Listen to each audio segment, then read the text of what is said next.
Hello दोस्तों, स्वागत है आपका हमारे पालटेक चैनल में। कल की क्लास मैंने आपको 6 दी थी जिसमें आपने पढ़ा होगा फंक्शनैलिटीज़ ऑफ कंप्यूटर के बारे में, जिसमें इनपुट आउटपुट प्रोसेसर, सीपीयू और एएलयू सीयू यूनिट के बारे में मैंने आपको कल बताया था। आई होप सो आपको हमारी वीडियो अच्छी लगी होगी। अगर कोई डाउट है, कोई प्रॉब्लम आ रही है, अगर कुछ नहीं समझ आ रहा तो आप हमें कमेंट सेक्शन में कमेंट करके पूछ सकते हैं। तो आपका ज़्यादा समय ना लेते हुए हम अपनी क्लास स्टार्ट करते हैं।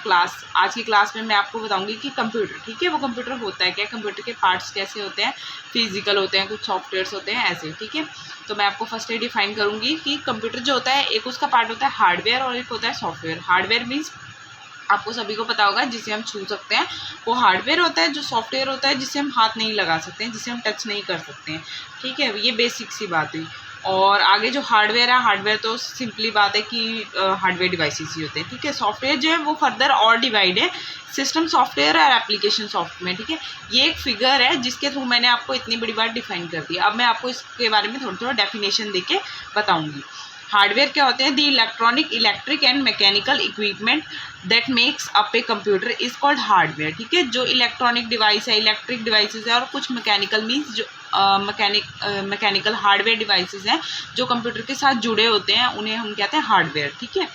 जैसे हमारे एग्जांपल्स में आपको बताती हूँ, सीपीयू हो गए, इनपुट डिवाइसेस जैसे कीबोर्ड, माउस, ये सारे क्या हो गए, हमारे इनपुट डिवाइसेस हो गए। सीपीयू हो गया, फ्लॉपी डिस्क, हार्ड डिस्क, इस तरह के डिवाइसेस क्या होते हैं, कंप्यूटर हार्डवेयर डिवाइसेस होते हैं। अब हम नेक्स्ट बढ़ रहे हैं सॉफ्टवेयर की तरफ। Software means software represent the set of program that govern the operation of a computer system and make the hardware run. Software वो होते हैं जो हमारे कंप्यूटर को रन करने में हेल्प करते हैं, ठीक है। आप मेरी बात को समझ ही रहे होंगे कि अगर हमारे पास सॉफ्टवेयर नहीं है, अकेला सिर्फ हार्डवेयर है, तो आप उसमें वर्क क्या करेंगे, आपका क्या फ़ायदा है उसको, ठीक है। तो सॉफ्टवेयर यही हेल्प करता है कि कंप्यूटर किस तरीके से वर्क करेगा, उसका हार्डवेयर किस तरह से वर्क करेगा।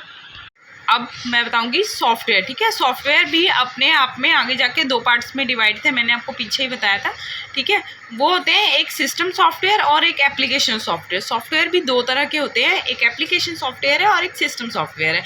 तो अब मैं आपको वो भी बताऊंगी, ठीक है। सिस्टम सॉफ्टवेयर जो ये आगे जाके फर्दर और डिवाइडेड है, ठीक है। अगर आप कंफ्यूज हो रहे हैं तो प्लीज़ मुझसे पूछ सकते हैं, आपको मैं और ज़्यादा अच्छे से डिफाइन कर दूंगी अगर आपको नहीं समझ आ रहा हो तो।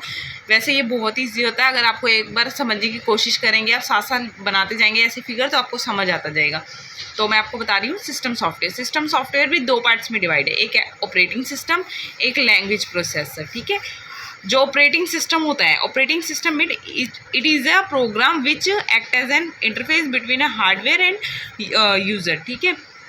ये किसकी डेफिनेशन है? आपने ऑपरेटिंग सिस्टम के बारे में सुना होगा, मैं आपको वैसे बता देती हूँ एक एग्जांपल। जैसे हमारी विंडोज़ हैं, लिनक्स हैं, इनके बारे में आपने सुना होगा, आप बेसिक आप यूज़ करते होंगे अपने पीसीज में, अपने लैपटॉप में, है ना।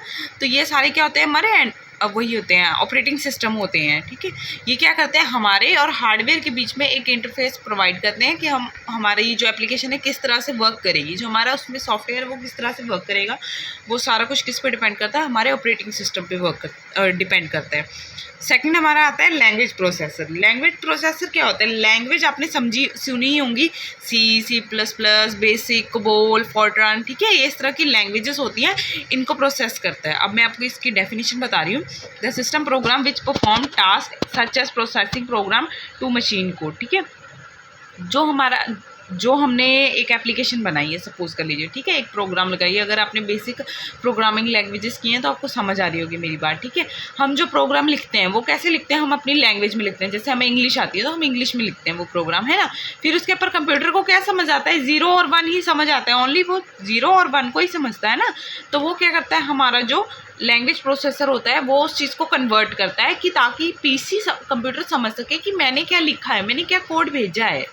इसी तरह से हमारे पास कुछ लैंग्वेज प्रोसेसर्स हैं, जैसे ये असेंबलर, इंटरप्रेटर, कंपाइलर। अगर आप लोगों ने प्रोग्रामिंग लैंग्वेजेस की हैं तो आपको इन सब के बारे में ज़रूर पता होगा, आपने ये ज़रूर यूज़ किए होंगे, क्योंकि यही हैं जो हमारे प्रोग्राम्स होते हैं उन्हें कन्वर्ट करते हैं, उन्हें कंपाइल करते हैं, फिर उन्हें कंप्यूटर को समझ आता है कि मैंने प्रोग्राम किस तरीके का लिखा है, क्या लिखा है, ठीक है। तो अब हम आगे बढ़ते हैं एप्लीकेशन सॉफ्टवेयर के बारे में। एप्लीकेशन सॉफ्टवेयर क्या होते हैं? Application software is a set of program necessary to carry out operation for a specified application. Firstly मैं आपको एक बहुत छोटे शब्दों में बताऊंगी कि एप्लीकेशन सॉफ्टवेयर क्या होता है। एप्लीकेशन सॉफ्टवेयर वो होता है जो हमारी नीड को फुलफिल करता है ना। जैसे मैं एक्सेल यूज़ करती हूँ, वो एक एप्लीकेशन है ना। एक्सेल आपने सबने सुना होगा, एक्सेल, ठीक है। जो कॉमर्स स्ट्रीम के बच्चे होते हैं ये सारे यूज़ ही करते हैं अपने अकाउंट वगैरह के लिए, है ना। तो वो सारे जो ये एप्लीकेशंस होती हैं, इसको यूज़ कौन करता है? यूज़र यूज़ करता है। किस लिए यूज़ करता है? ताकि वो अपनी ज़रूरतों को पूरा कर सके, है ना। तो यही होते हैं बस application software. I hope so आपको समझ आया होगा। अगर आपको असेंबलर, इंटरप्रेटर, कंपाइलर के बारे में जानना है और अच्छे तरीके से, तो आप मुझे प्लीज़ कमेंट सेक्शन में कमेंट करके बताएं, मैं ताकि आपके लिए वीडियो अपलोड कर सकूं। आई होप सो आपको मेरी वीडियो अच्छी लगी होगी, और इस तरह की और इंटरेस्टिंग वीडियोस लेने के लिए हमारे चैनल को सब्सक्राइब करें और हमारी वीडियो को लाइक करें और ज़्यादा से ज़्यादा शेयर करें। अगर आपको कुछ भी नहीं समझ आ रहा हो गाइज़, प्लीज़ मुझे कमेंट सेक्शन में आप कमेंट करके पूछ सकते हैं। So thank you guys.